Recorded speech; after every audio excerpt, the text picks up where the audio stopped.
This is Jan from Red Toad Art Studio, and today we're going to learn how to draw musical symbols. Some of the most popular ones that you see being used in art. Have you ever seen pictures of like cute little birdies, and then they'll have music coming out of their little beaks, or a picture of someone singing and they'll add music, or just a beautiful picture of musical symbols with flowers? People do a lot of beautiful things with musical symbols. But there's one thing that always kind of frustrates me. With some of these pictures, I'll think, oh, how pretty. And then when I look at the music, they've done it all wrong. They obviously never took any music lessons. So if you're actually going to put music in your picture, it's a good idea to draw them at least mostly wrong. Now, some of them are kind of hard to draw, but you can simplify them down, and in a picture they will look just fine. So you will need, obviously, a piece of paper. Let's get down here at our paper. You'll need a piece of paper, a pencil, or a pen if you'd like, and most likely an eraser while you practice how to do these. You may also want to download our free drawing instruction sheet on our website, redtoadstudio.com. These are free, and you can print them out and keep them for your records. And there are instructions on how to draw, and pictures how to draw several different types of things. So let's just start out and draw a few of these. Now, if you're going to add your notes and symbols onto staff lines, which we do a lot, and sometimes we just sprinkle notes out in the air, or a sharp or a flat, and that's fine too. But if we're going to put them on the lines, let's try to put them on the correct lines. And there are 5 lines in a staff of music. So let's see if I can draw 5 fairly even lines here. I'm going to draw these big so you can see them well. And these aren't the straightest of lines. That's fine. We're just trying to show you the steps here. 2, 3, 4, 5. Now, music usually does end with what we call a bar line at the beginning of a music, and sometimes there's more than one line there, and at the end of music, and very often in between notes of music. Now, we're not going to get into where they're put. If you scatter them in and you draw them right, people aren't going to worry too much about that. Now, a note isn't just a round circle. A note is kind of like an egg tipped on edge, just like that. And you will find notes that are filled in and notes that are empty. Here's one that's filled in. If it's filled in like this, it will have something we call a stem, and I'm sure you've seen those. And they're usually about 2.5 spaces high. There we have a note with a stem, and this is a filled note. So this is what we would call usually a quarter note. Now, these stems is where people make the mistake most of the time, whether they go up or down or on the right or on the left. Here is a rule.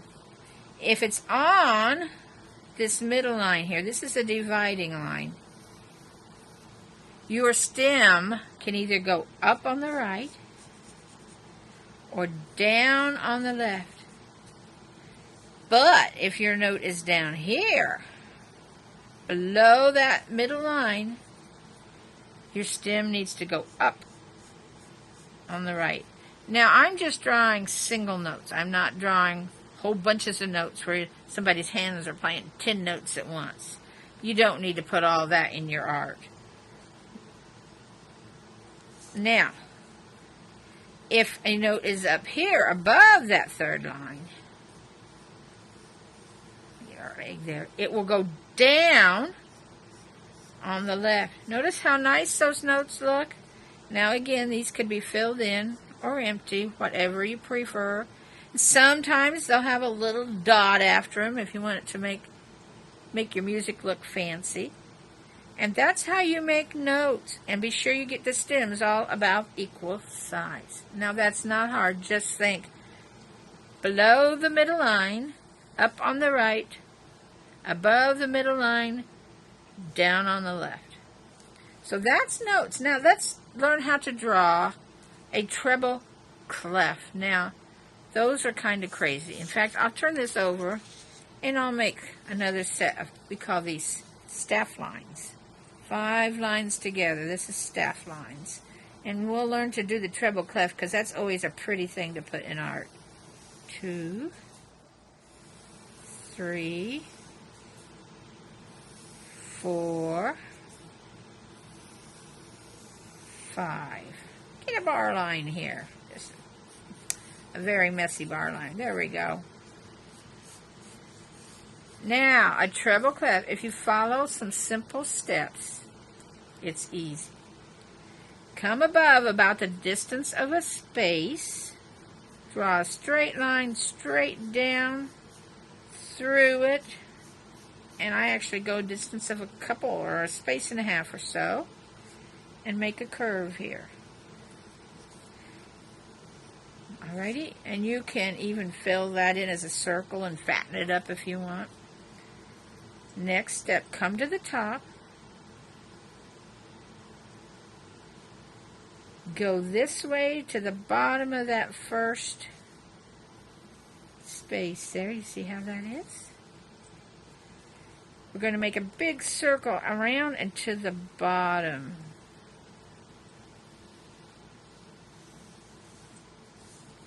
Now let that circle come up to this space.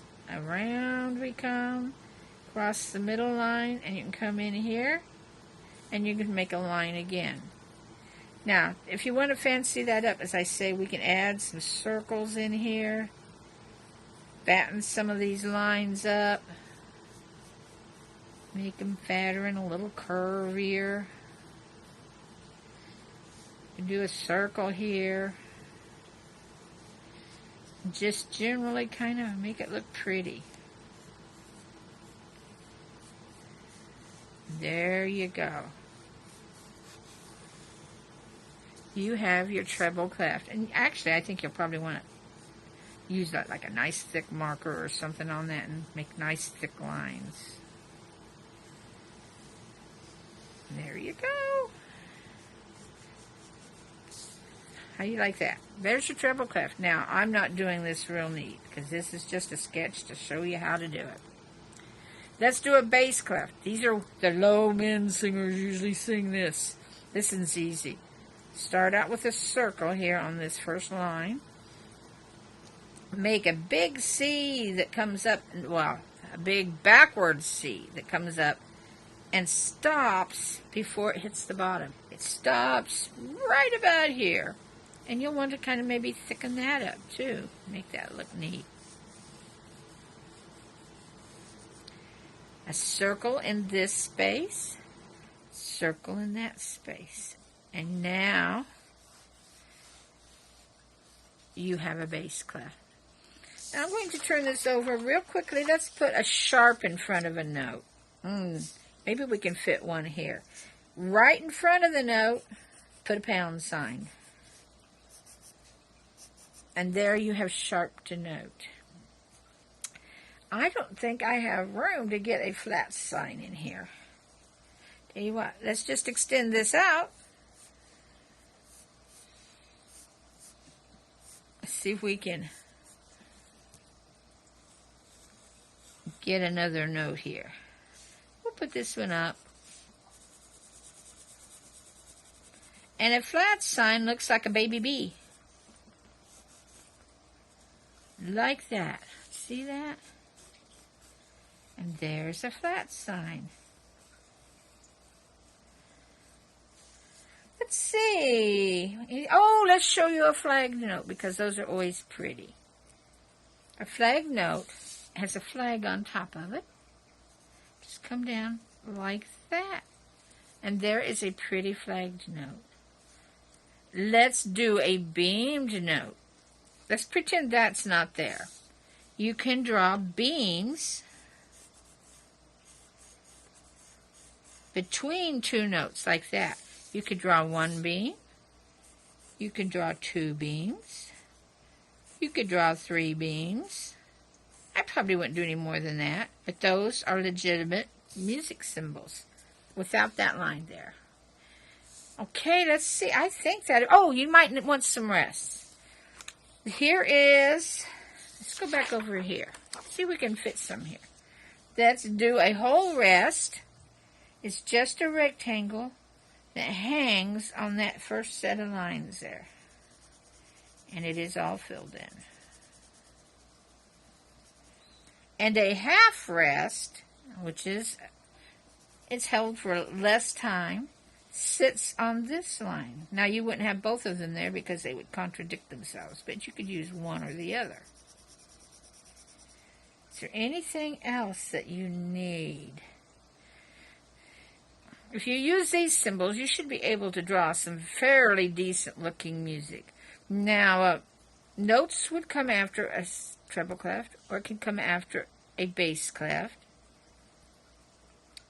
And, hey, it wouldn't hurt if you wanted to even look at a real piece of music. But don't copy very much of it. You don't want to get into trouble copyright. So I hope this has given you an idea how to work with music on your drawings. And you'll want to be so much more careful with this than I was.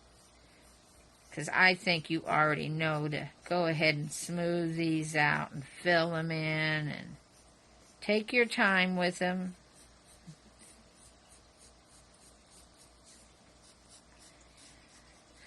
And make them beautiful. And you could, hey, you know, I have this urge to make this fancy by adding this in here. Now, you don't really see this stuff, but it makes it look fancy printing, doesn't it? Anyway, I hope you've had fun learning how to draw musical symbols and that you will make some beautiful musical pictures with this knowledge. And so, I'm going to say bye-bye